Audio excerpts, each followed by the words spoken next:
Hello students, today we are going to start a new poem from the book Beehive, which is A Legend of the Northland. It is written by Phoebe Cary. Now as you can see, Northland can be referred to as that country around the Iceland or Greenland. Okay, so near the North Pole, around the region of Iceland, Greenland, okay, or in the northern parts of the Britain such as the Scotland, okay, we can claim that these parts are referred to as generally the Northland. Phoebe Cary has not mentioned that. So this poem is actually about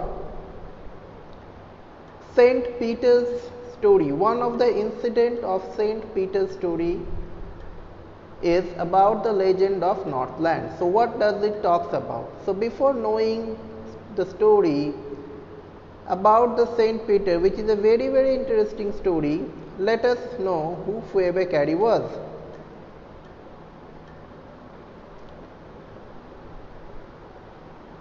So Phoebe Cary was born on September 1824 in the quickly named Mount Hitley, Ohio. She was raised as on Clovernook Farm in what was known as the Universalist household. Her childhood was happy until her mother died in 1835 and her father remarried shortly afterwards. Unfortunately, their stepmother was more concerned with getting as much farm laboring work out of Phoebe and her sister as possible, even at the expense of their schooling.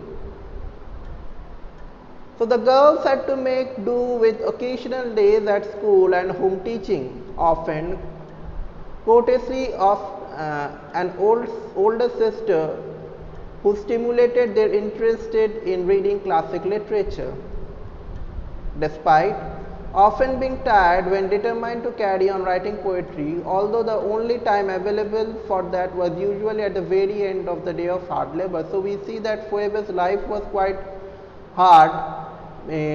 She tried a lot in order to write the poetry. Cruelly, they were denied candles to aid their writing and had to improvise with a container of lard and a rag for a week.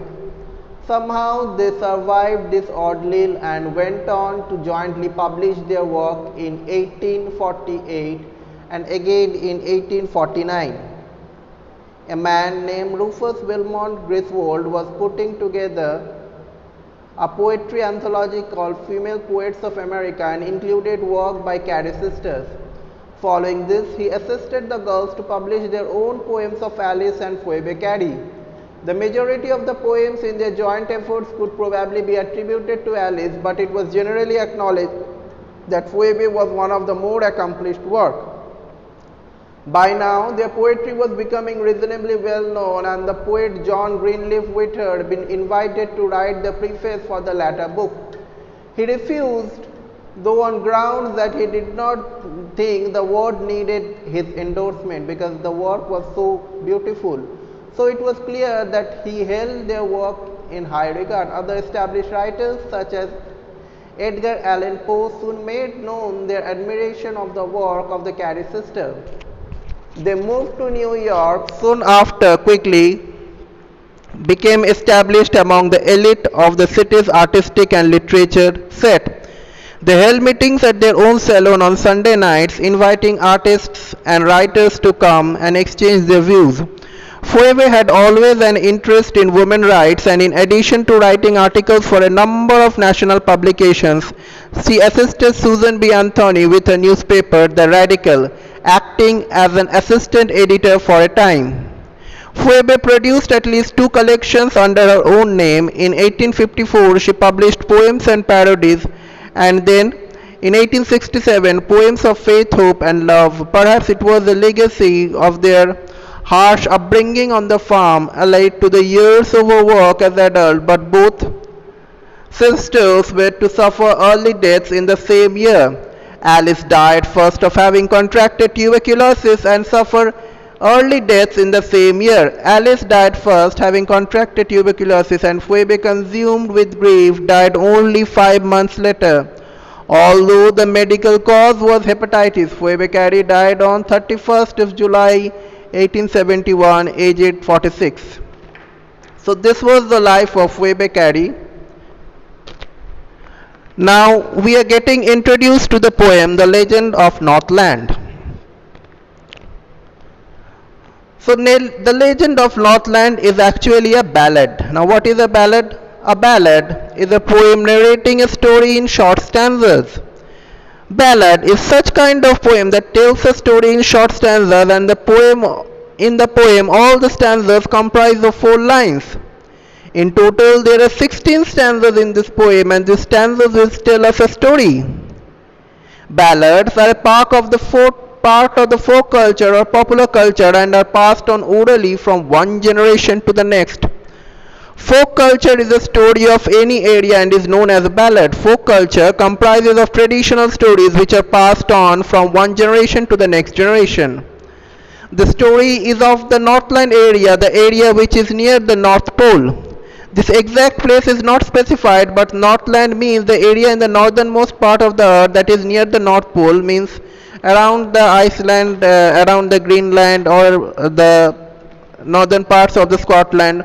Legend means a historical story, one which is very old and has been passed on from generation to generation. So this story has been passed from generation to generation, and this is one of the story of Saint Peter. So let us come back to the story or the ballad that we are going to read.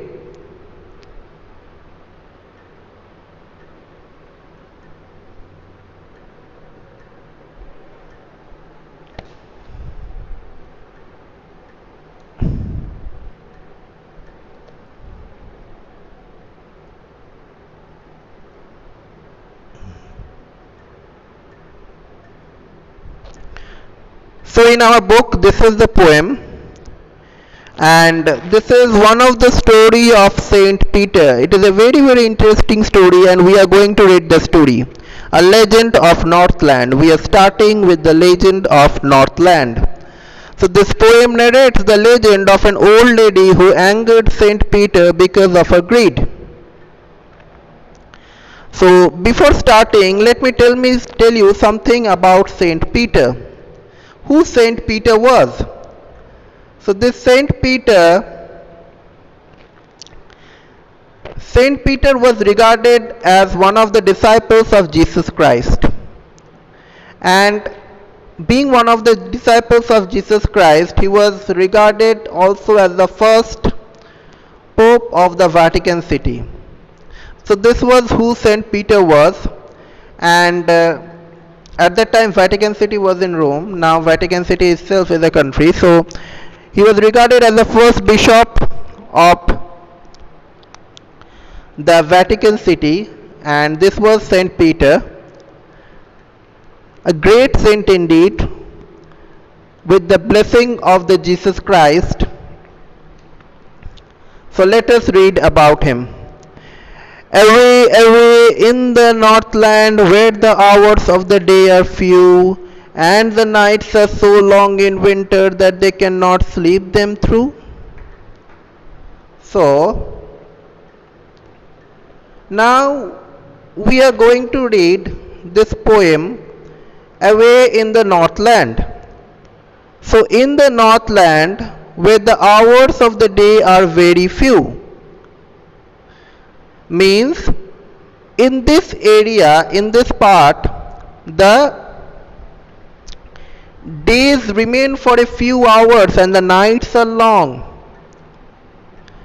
And the nights are so long in winter that they cannot sleep them through. So you cannot sleep peacefully through that night. Means the nights are actually so long, the night seems never ending there.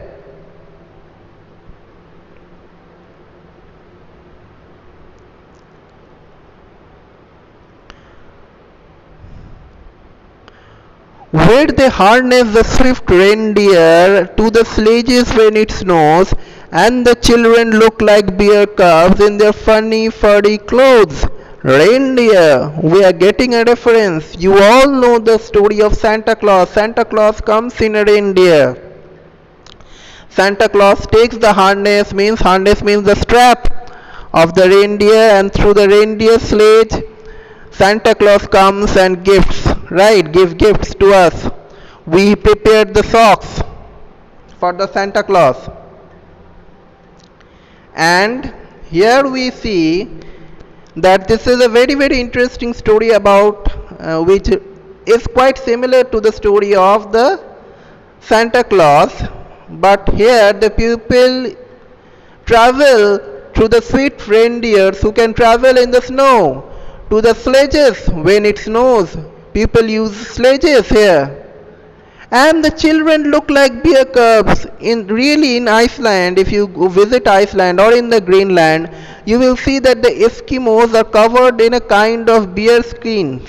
Okay, the clothes that they wear, they are too thick.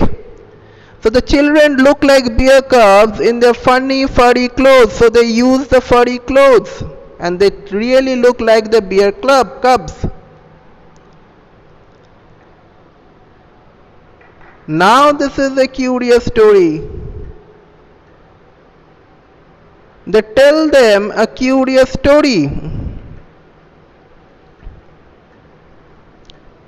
What is the story? They tell them a curious story. I don't believe it is true, and yet you may learn a lesson if I tell the tale to you. This is a story that is being told. What is the curious story about? Poet Phoebe Cary doesn't believe the story to be true, so let us know whether the tale is true or not. It teaches us a lesson. Very important lesson. Once when the good Saint Peter lived in the world below and walked about it preaching just as he did, you know. What is being talked about? Once when the good Saint Peter, one of the first bishops of the Vatican, who lived in the world below, means when he was alive. Now he lives in heaven, in the lap of Jesus Christ. Now, who lived in the world below and walked about it. Who walked about it means when he lived, he traveled a lot of places preaching the message of the Jesus Christ, spreading Christianity, preaching just as he did. You know, we all know the story of that he did traveled a lot. So where did he came? He came to the door of a cottage in traveling round the earth, where a little woman was making cakes and baking them on the earth. So he came to a door of a cottage.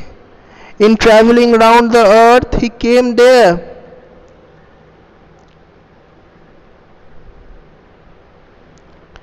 And there what was happening? A little woman was making the cakes and baking them on the oven. Hearth means oven. So in a small cottage, while traveling, he came across a cottage where a woman was making cakes, and she was baking them. So this is a normal scene, means the smell of the cake was coming. That is very true. So Saint Peter was very hungry at that time, and being faint with fasting, for the day was almost done, he asked her from a store of cakes to give him a single one. So Saint Peter was too hungry, and he was fasting actually, and the smell of cakes, you know, it provokes us hunger. Okay, so for the entire day he has not eaten anything, and he asked her. So he asked the lady from the store of her cakes. What did she ask? He asked for from the store of her cakes to give him a single one, to give him a single cake. That he can ask, being a saint. Now, what will be your idea? Imagine being a woman, you are alone in the house, and suddenly you see that some stranger, some Saint Peter, saint type of person comes and asks food for you. Our general conception for this is that we don't provide them food. Why? Because it is from our own hard earned bread, isn't it? And why will he give? So the lady is also thinking like that. Why will I give to a stranger after my hard earned labor? Why can't he earn on his own? But is it like that? Isn't food for the sharing? Let's see whether she shares or not. So she made a very little cake. She made a very little cake, but as it baking lay, she looked at it and thought it seemed too large to give away. So once again she did make a cake, she did make a dough, and she did lay on the baking lay and thought, my goodness, this cake has become so large, so will I give it away? Will I give my hard earned labor to this man whom I don't know, who came and will take away from me? So let's keep it in my store. So she kept it, and therefore she needed another. Therefore she needed another. She needed another cake. And still a smaller one. But it looked when she turned it over as large as the first had done. So she needed another cake, and it was a smaller one now. But it looked when she turned it over as large as the first one. The cake looked large now. So what can be done? Then she took a tiny scrap of dough and rolled it flat and baked it thin as a wafer, but she couldn't part with that. So then, after kneading a smaller dough, the smaller dough again turned into a large one, and then again she took a tiny scrap and again rolled it flat and baked it thin, and again she found that by some magical power the cake is becoming large. Suddenly the cake is becoming large. Now what is happening? The God is intervening now. Almighty is intervening. Almighty is willing Saint Peter to have his meal. So whatever small she needs, Saint Peter will have a large meal. Saint Peter will have the largest amount of food so that he can quench his hunger. God is with Saint Peter. And this lady is too selfish to give. If you are too selfish, you cannot give anything. This lady is the proof. She is going on needing smaller draft. And now she says, for she said, my cakes that seem too small when I eat them for myself and are yet too large to give away. So she put them on the shelf. So she says, my cakes are too small, but when I eat them for myself, they're too large to give away. I cannot give away. So she put the cake on the shelf. Then good Saint Peter grew angry. Saint Peter got angry by this. Why he was angry? For he was hungry and faint, and surely such a woman was enough to provoke a saint. Such a selfish woman was enough to provoke anger. Saint Peter was angry. Such a selfish woman was enough to provoke Saint Peter anger. It is indeed quite natural. And he said, you are far too selfish to dwell in a human form, to have both food and shelter and fire to keep you warm. And so Saint Peter said, you are too selfish to live in this human form. You cannot give away with your belongings. Perhaps if you had given me, you would have got something extra. God will have bestowed his blessings upon you. And perhaps, who knows what will happen after that? your life could have changed. So, now you shall build as birds do, and shall get your scanty food by boarding and boarding and boarding all the day in the hard dry wood. So you will become a woodpecker. The curse came, and you will build your own nest as the birds build their own nest. You will get your scanty amount of food, and you will get it only by boarding and boarding all the day in hard dry wood. You will go on boarding for food. And the curse came.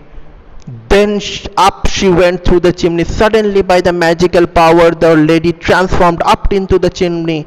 Never speaking a word, she cannot speak a word. And out on the top flew a woodpecker. So on the top there flew a woodpecker. Why? For she was changed to a bird. The woodpecker was changed into a bird.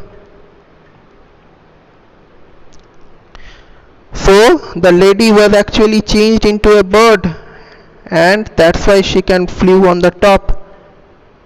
Now what does she have? She had a scarlet cap on her head, and that was left the same, but all the rest of her clothes were burned black as coal in flame, just as the definition of a woodpecker, having a scarlet cap on her head, and nothing was there. All the clothes were burned. She was black, all.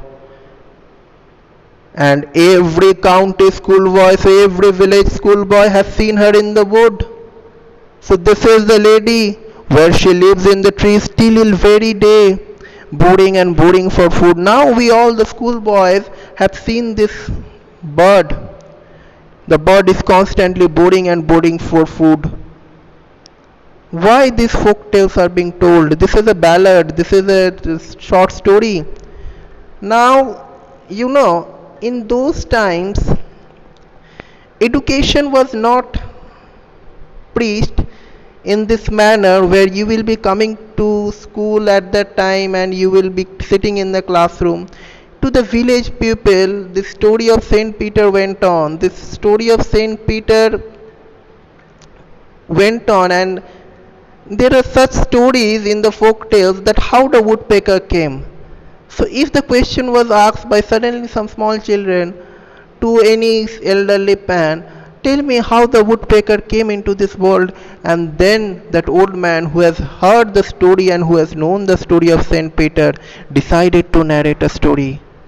He made up a story, and this story he made up went on passing from generations to generations. This story is indeed not true, but this way the people enjoyed it made this a folk tale, and this is why Phoebe Cary has made this poem into a ballad. So let us now move toward the summary of this poem.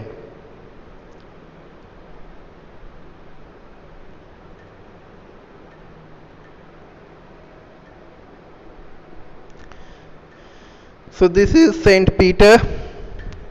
Now let us move to the summary of the poem. So what the poem is about? So the poem is a legend about an old lady. So a legend of Northland summary. This is Saint Peter. The poem is a legend about an old lady who angered Saint Peter because of her greed. The story goes on like this. One day Saint Peter was preaching around the world and reached the door of a cottage where this woman lived. She was making cakes and baking them for on a hearth. Saint Peter was fainting with hunger. He asked the lady to give him a piece of cake. The cake that she was baking then appeared too big, so she did not give him that, and instead she baked another smaller one. That also appeared to be big, so he did not give them that also. The second time she baked yet another smaller cake, but found it too large to give away. In the third attempt she took an extremely little scrap of dough and rolled it flat. She had it as thin as a wafer, but was unable to part with that also. This angered Saint Peter a lot. He said that he was not fit to live in human form and enjoy food and warmth. He cursed her and transformed her into a woodpecker bird who had to board hard, dry wood in dry wood to get his scanty food. She can be seen in the trees all day boring and boring for food. So this was the summary of the poem, and this is what we are going to learn, a very very beautiful folk tale about Saint Peter. Phoebe Cary corrected this folk tale and made a beautiful poem out of it, which we read. So this was all about the poem A Legend of Northland. It is set up on the northern part, means around the Iceland, around Greenland, around this area. Okay. Hope you enjoyed the poem, students. So let me end this class. Thank you, students.